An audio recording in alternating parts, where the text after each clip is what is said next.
जय माता दी। मेरे सभी प्यारे दोस्तों, मैं लक्ष्मी शर्मा बड़ों को चरण स्पर्श, छोटों को प्यार और बराबर वालों को दिल से नमस्कार करती हूँ।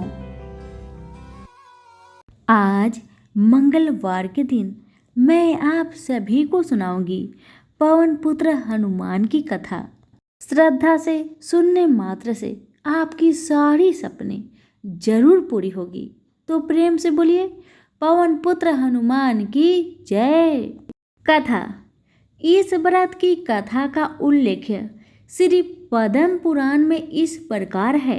प्राचीन काल में नंदक नामक एक विद्वान ब्राह्मण था। सुनंदा नाम की उसकी पत्नी को कोई संतान नहीं हुई तो उस बूढ़े ब्राह्मण ने किसी दूसरे की सुंदर गुणवती कन्या को अपनी पुत्री के रूप में गोद ले लिया। ऐसा कहा जाता है कि कन्या के अष्टांग नित्य ही बहुत सा सोना दिया करते थे, जिसकी बदौलत वह ब्राह्मण धनधान्य हो गया। इससे उसमें भारी मद और अभिमान आ गया। वह राजा की तरह रहने लगा।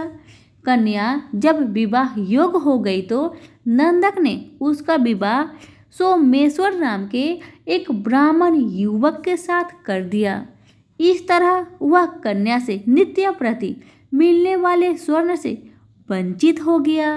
जब ससुराल से शुभ दिन देखकर सोमेश्वर अपनी पत्नी को अपने घर ले जाने के लिए चला तो रास्ते में रात हो गई।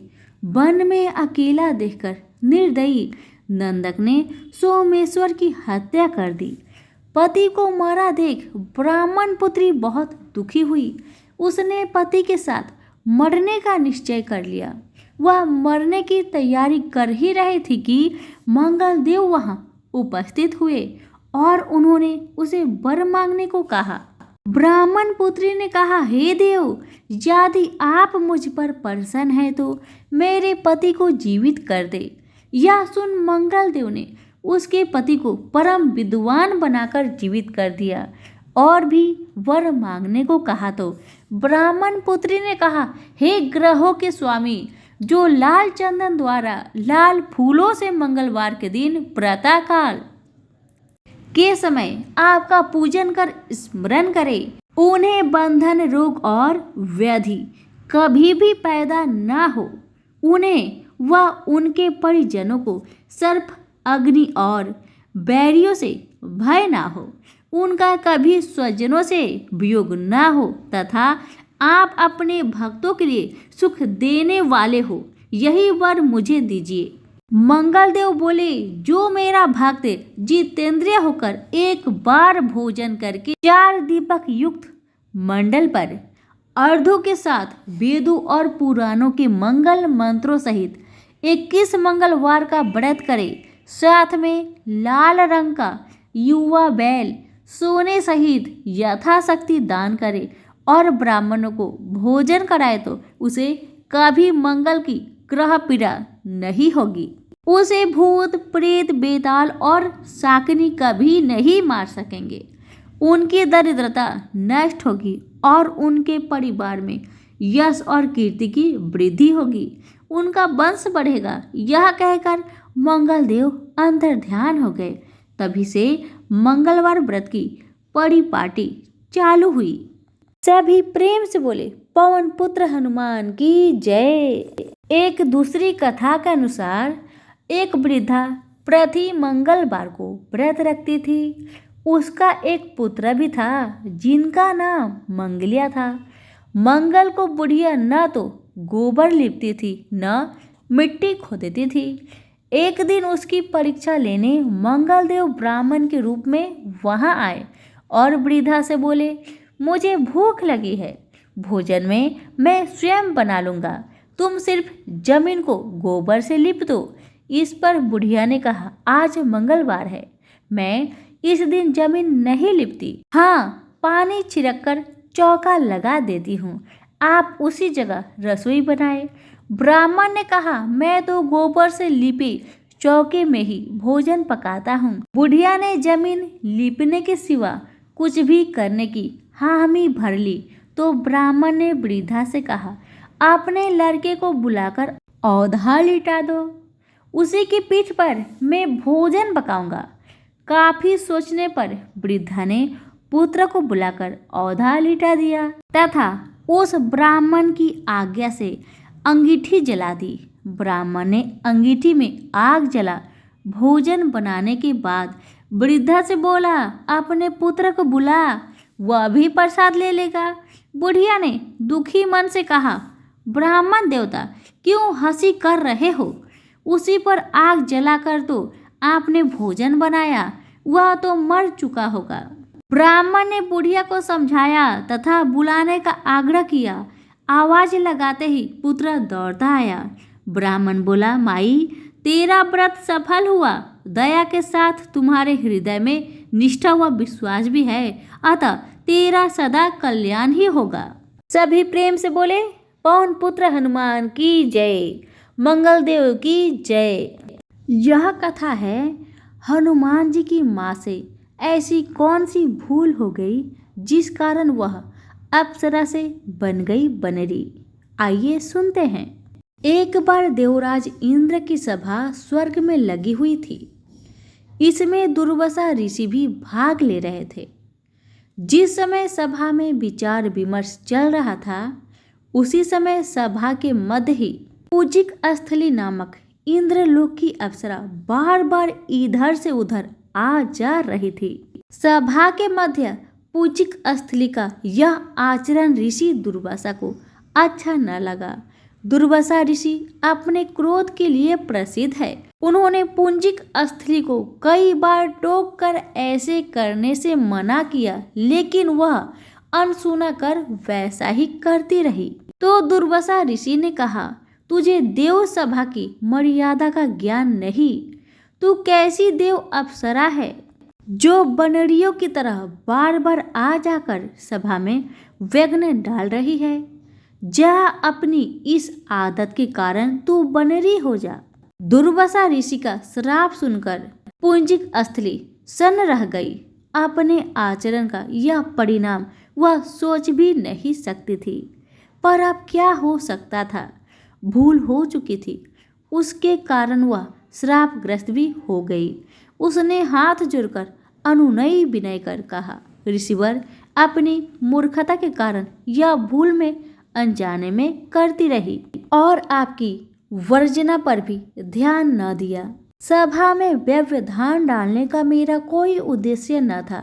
कृपया बताइए, अब आपके इस श्राप से मेरा उद्धार कैसे होगा?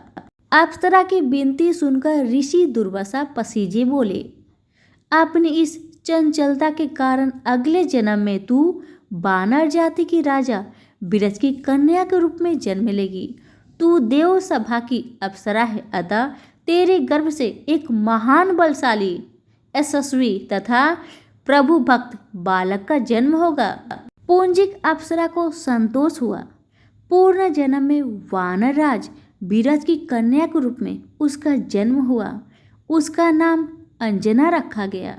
विवाह योग होने पर इसका विवाह वानर राज केसरी से हुआ। अंजना केसरी के साथ सुखपूर्वक प्रभास तीर्थ में रहने लगे। इस क्षेत्र में बहुत शांति थी तथा बहुत से ऋषि आश्रम बनाकर यज्ञ आदि करते थे। एक बार ऐसा हुआ कि वन में विचरने वाला शंखवल नामक जंगली हाथी प्रमत्त हो उठा तथा वन में उत्पात मचाने लगा। उसने कई आश्रमों को रौंद डाला, यज्ञ वेदियों नष्ट कर दी। उसके भय से लगते हुए अनेक तपस्वी बालक आहत हो गए। कई आश्रम उजड़ गए। कई ऋषि भय के कारण आश्रम छोड़ चले गए। केसरी को जब शंखवल नामक हाथी के इस उत्पात का पता लगा तो वह आश्रम तथा आश्रम वासियों की रक्षा के लिए तत्काल वहां आए और शंखवल को बड़ी कुशलता से घेरकर उसके दोनों दांतों को पकड़कर उखाड़ दिया। पीड़ा से चिघाड़ता हुआ वह हाथी वहीं धराशायी हो गया और मर गया। आश्रम की रक्षा के लिए उनके अचानक पहुंचने तथा हाथी को मारकर आश्रम वासियों को निर्भय कर देने वाले केसरी का ऐसा बल देख ऋषि मुनि बहुत प्रसन्न हुए और केसरी के पास आकर आशीर्वाद देते हुए कहा, वानर राज केसरी, जिस प्रकार तुमने आज हम सबकी तथा आश्रम की रक्षा की, इसी प्रकार भविष्य में तुम्हारा होने वाला पुत्र पवन जैसे वेग वाला होगा तथा रुद्र जैसा महान बलशाली होगा। तुम्हारे बल तेज के साथ साथ उसमें पवन तथा रुद्र का तेज भी व्याप्त रहेगा। केसरी ने कहा, ऋषिवरों, मैंने तो बिना किसी कामना के परंत हाथी को, जो किसी प्रकार वश में नहीं आ रहा था, मारकर आपकी इस यज्ञ भूमि को निर्भय किया है। आपका दिया यह स्वतः आशीर्वाद मुझे शिरोधार्य है। केसरी ऋषियों को प्रणाम कर चले गए। समय आने पर अंजना के गर्भ से एक बालक का जन्म हुआ। उसमें अपने वाले काल से ही ऋषियों द्वारा दिए आशीर्वाद का तेज झलकने लगा। आश्रमों में वह पवन वेग की तरह जहां तहां पहुंच जाता। आश्रमों में विघ्न डालने वाले वन्य जीवों तथा दुष्ट व्यक्तियों को अपने अपार बल से खदेड़ देता। अपने इस पराक्रम से वह मदमत हो जाता तथा अपने साथियों के साथ वह आश्रमों में कीड़ा करने लगता। उसको खेलने से कोई रोकता तो वह उसको भी तंग करने लगता। बालक तो था ही, उसके बाल कौतुक से जब ऋषियों को असुविधा होने लगी तथा उनके पूजा पाठ और यज्ञ में व्यवधा आने लगी, तो उन्होंने उसके स्वभाव में शांति के लिए आशीर्वाद जैसा श्राप दिया कि तुम अपने बल को हमेशा भूले रहोगे। जब कोई तुम्हें आवश्यक होने पर तुम्हारी बल का याद दिलाएगा, तब फिर तुम्हें अपार बल जागृत हो जाएगा। इससे वह बालक शांत स्वभाव का हो गया। केसरी नंदन यह बालक आगे चलकर हनुमान नाम से प्रसिद्ध हुआ।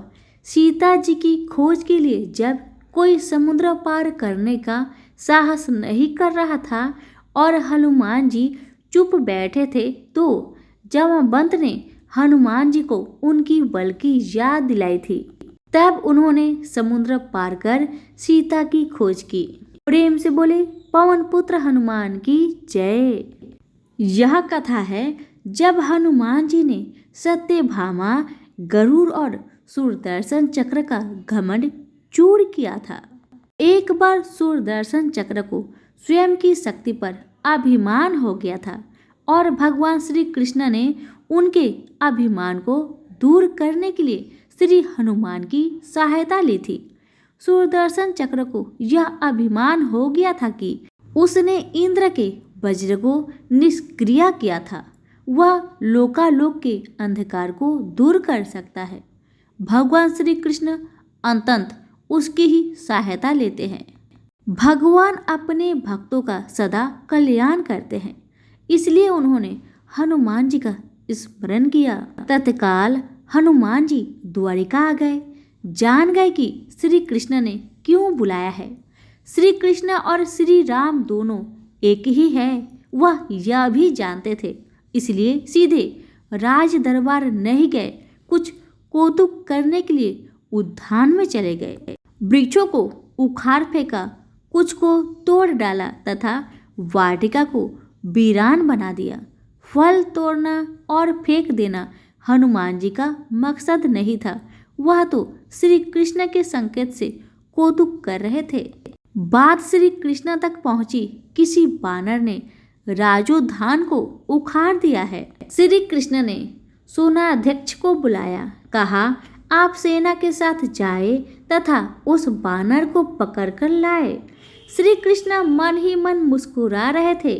सेनाध्यक्ष ने सेना सहित तत्काल वाटिका पहुंचे तथा उन्होंने हनुमान जी को ललकार कर कहा, बाग क्यों उजाड़ रहे हो, फल क्यों तोड़ रहे हो, चलो तुम्हें श्री कृष्ण बुला रहे हैं। हनुमान जी ने सेनाध्यक्ष से कहा, मैं किसी कृष्ण को नहीं जानता, मैं तो श्री राम का सेवक हूँ, जाओ कह दो मैं नहीं आऊँगा। सेनाध्यक्ष क्रोधित होकर बोले, तुम नहीं चलोगे तो मैं तुम्हें पकड़ कर ले जाऊंगा। हनुमान जी ने सोनाध्यक्ष को पूंछ में दबोचकर दूर राजमहल की तरफ फेंक दिया। सोनाध्यक्ष ने दरबार में पहुंचकर भगवान को बताया, वह कोई साधारण वानर नहीं है, मैं उसे पकड़कर नहीं ला सकता। श्री कृष्ण ने हनुमान जी को कहलवा भेजा कि आपको श्री राम बुला रहे हैं तथा सूरदर्शन चक्र को आदेश दिया, हे सूरदर्शन जी, द्वार पर रहना, कोई बिना आज्ञा अंदर न आने पाए तथा अगर कोई बिना आज्ञा के अंदर आने का प्रयास करे तो आप उनका वध कर दे। श्री कृष्ण समझते थे कि श्री राम का संदेश सुनकर तो हनुमान जी एक पल भी रुक नहीं सकते। दरबार के द्वार पर सूरदर्शन ने उन्हें रोककर कहा, बिना आज्ञा अंदर जाने की मनाही है। जब श्री राम बुला रहे हो तो हनुमान जी विलंब सहन नहीं कर सकते। हनुमान जी ने सूरदर्शन को पकड़ा और इलायची की भांति दाढ़ में दबाकर मुख में रख लिया। भगवान राम के स्वरूप में श्री कृष्ण जी सिंहासन पर बैठ गए। सिंहासन पर बैठे श्री राम को देखकर हनुमान जी श्री कृष्ण के चरणों में नतमस्तक हो गए। श्री कृष्ण ने हनुमान जी को गले लगा लिया। श्री कृष्ण ने हनुमान जी से पूछा, हनुमान, तुम अंदर कैसे आ गए? किसी ने रोका नहीं। हनुमान जी ने उत्तर दिया, रोका था भगवान। सूरदर्शन ने, मैंने सोचा आपके दर्शन में विलंब होगा, इसलिए उनसे उलझा नहीं, उसे मैंने अपने मुंह में दबा लिया। यह कहकर हनुमान जी ने मुंह से सुदर्शन चक्र को निकालकर प्रभु के चरणों में डाल दिया। सुदर्शन चक्र का घमंड चूर हो चुका था। श्री कृष्ण यही चाहते थे। श्री कृष्ण ने हनुमान जी को हृदय से लगा लिया। हृदय से हृदय की बात हुई और श्री कृष्ण ने हनुमान जी को विदा कर दिया। परमात्मा अपने भक्तों में, अपने निकट इष्टों में अभिमान रहने नहीं देते। अगर श्री कृष्ण ने हनुमान जी की सहायता से सुदर्शन चक्र का घमंड दूर न करते तो सुदर्शन जी परमात्मा के निकट रह नहीं सकते थे। परमात्मा के निकट रह ही वही सकता है जो मैं से रहित होकर न मैं जान लेता है, अर्थात नमा को जान जाता है। नमा का अर्थ है कि मैं कुछ नहीं हूँ, वरन परमेश्वर ही सर्वत्र है तथा उन्हीं परमेश्वर को बारंबार नमन करते हूँ। अतः भक्ति मार्ग का पहला कदम है अहम और अभिमान रहित जीवन। संसार में किसी का कुछ नहीं, ख्वाहम ख्वाह अपना समझना मूर्खता है, क्योंकि अपना होता हुआ भी कुछ भी अपना नहीं होता। इसलिए हैरानी होती है, घमंड क्यों, किस लिए, किसका? कुछ रुपए दान करने वाला यदि यह कहे कि उसने ऐसा किया है तो उससे बड़ा मूर्ख और कोई नहीं। और ऐसे भी हैं जो हर महीने लाखों का दान करते हैं लेकिन उसका जिक्र तक नहीं करते, न करने देते हैं। वास्तव में जरूरतमंद और पीड़ित की सहायता ही दान है, पुण्य है। ऐसे व्यक्ति पर सरस्वती की सदा कृपा होती है। पर क्या किया जाए, देवताओं तक को अभिमान हो जाता है और उनकी अभिमान को दूर करने के लिए परमात्मा को ही कोई उपाय करना पड़ता है। सभी प्रेम से बोले, हनुमान जी की जय।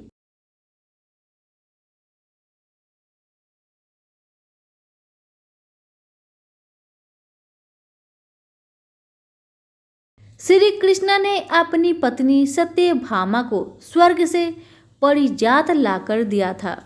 वह इसलिए अपने आप को श्री कृष्ण की अत्यंत प्रिय और अति सुंदरी मानने लगी थी। सुदर्शन चक्र को यह अभिमान हो गया था कि उसने इंद्र के वज्र को निष्क्रिय किया था। वह लोकालोक के अंधकार को दूर कर सकता है। हनुमान जी के पुत्र मकर ध्वज की कथा। पवन पुत्र हनुमान बाल ब्रह्मचारी थे, लेकिन मकर ध्वज को उनका पुत्र कहा जाता है। यह कथा उसी मकर ध्वज की है। वाल्मीकि रामायण के अनुसार लंका जलाते समय आग की तपिश के कारण हनुमान जी को बहुत पसीना आ रहा था। इसलिए लंका दहन के बाद जब उन्होंने अपनी पूंछ में लगी आग को बुझाने के लिए समुद्र में छलांग लगाई तो उनके शरीर से पसीने की एक बड़ी सी बूंद समुद्र में गिर पड़ी। उस समय एक बड़ी मछली ने भोजन समझ उस बूंद को निगल ली। उसके उदर में जाकर वह बूंद एक शरीर में बदल गई। एक दिन पाताल के असुरराज अहिरावण के सेवकों ने उस मछली को पकड़ लिया। जब वे उसका पेट चीर रहे थे तो उसमें से वानर की आकृति का एक मनुष्य निकला। वे उसे अहिरावण के पास ले गए। अहिरावण ने उसे पातालपुरी की रक्षक नियुक्त कर दिया। यही वानर हनुमान पुत्र मकरध्वज के नाम से प्रसिद्ध हुआ। जब राम रावण युद्ध हो रहा था तब रावण की आज्ञा अनुसार अहिरावण राम लक्ष्मण का अपहरण कर उन्हें पातालपुरी ले गया। उनके अपहरण से वानर सेना भयभीत हुआ शोकाकुल हो गई। लेकिन विभीषण ने यह भेद हनुमान के समक्ष प्रकट कर दिया। तब राम लक्ष्मण की सहायता के लिए हनुमान जी पातालपुरी पहुंचे। जब उन्होंने पाताल के द्वार पर एक वानर को देखा तो वे आश्चर्यचकित हो गए। उन्होंने मकरध्वज से उसका परिचय पूछा। मकरध्वज ने अपना परिचय देते हुए बोला, मैं हनुमान पुत्र मकरध्वज हूँ और पातालपुरी का द्वारपाल हूँ। मकरध्वज की बात सुनकर हनुमान जी क्रोधित होकर बोले, या तुम क्या कह रहे हो दुष्ट? मैं बाल ब्रह्मचारी हूँ, फिर भला तुम मेरे पुत्र कैसे हो सकते हो?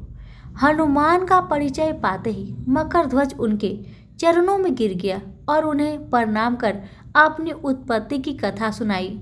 हनुमान जी ने भी मान लिया कि वह उनका ही पुत्र है, लेकिन यह कहकर कि वे अभी अपने श्री राम और लक्ष्मण को लेने आए हैं। जैसे ही द्वार की ओर बढ़े वैसे ही मकरध्वज उनका मार्ग रोकते हुए बोला, पिताश्री, यह सत्य है कि मैं आपका पुत्र हूँ, लेकिन अभी भी मैं अपने स्वामी की सेवा में हूँ, इसलिए आप अंदर नहीं जा सकते। हनुमान ने मकरध्वज को अनेक प्रकार से समझाने का प्रयास किया, किंतु वह द्वार से नहीं हटा। तब दोनों में घोर युद्ध शुरू हो गया। देखते ही देखते हनुमान जी उसे अपनी पूंछ में बांधकर पाताल में प्रवेश कर गए। हनुमान सीधे देवी मंदिर में पहुंचे, जहां अहिरावण राम लक्ष्मण की बलि देने वाला था। हनुमान जी को देखकर चामुंडा देवी पाताल लोक से प्रस्थान कर गई। तब हनुमान जी देवी रूप धारण करके वहां स्थापित हो गए। कुछ देर बाद अहिरावण वहां आया और पूजा अर्चना करके जैसे ही उसने राम लक्ष्मण की बलि देने के लिए तलवार उठाई, वैसे ही भयंकर गर्जन करते हुए हनुमान जी प्रकट हो गए और उसी तलवार से अहिरावण का वध कर दिया। उन्होंने राम लक्ष्मण को बंधन मुक्त किया। तब श्री राम ने पूछा, हनुमान, तुम्हारी पूंछ में यह कौन बंधा है? बिल्कुल तुम्हारे समान ही लग रहा है, इसे खोल दो। हनुमान ने मकरध्वज का परिचय देकर उसे बंधन मुक्त कर दिया। मकरध्वज ने श्री राम के समक्ष सिर झुका लिया। तब श्री राम ने मकरध्वज का राज्य अभिषेक कर उसे पाताल का राजा घोषित कर दिया और कहा कि भविष्य में वह अपने पिता के समान दूसरों की सेवा करे। यह सुनकर मकरध्वज ने तीनों को प्रणाम किया। तीनों उसे आशीर्वाद देकर वहां से प्रस्थान कर गए। इस प्रकार मकरध्वज हनुमान पुत्र कहलाए। सभी प्रेम से बोले, पवन पुत्र हनुमान की जय, सिया राम की जय। हमारी आज की कथाएं यहीं पर समाप्त हुई। पसंद आने पर लाइक शेयर जरूर करें और कमेंट बॉक्स में पवन पुत्र हनुमान की जय अवश्य लिखें। धन्यवाद।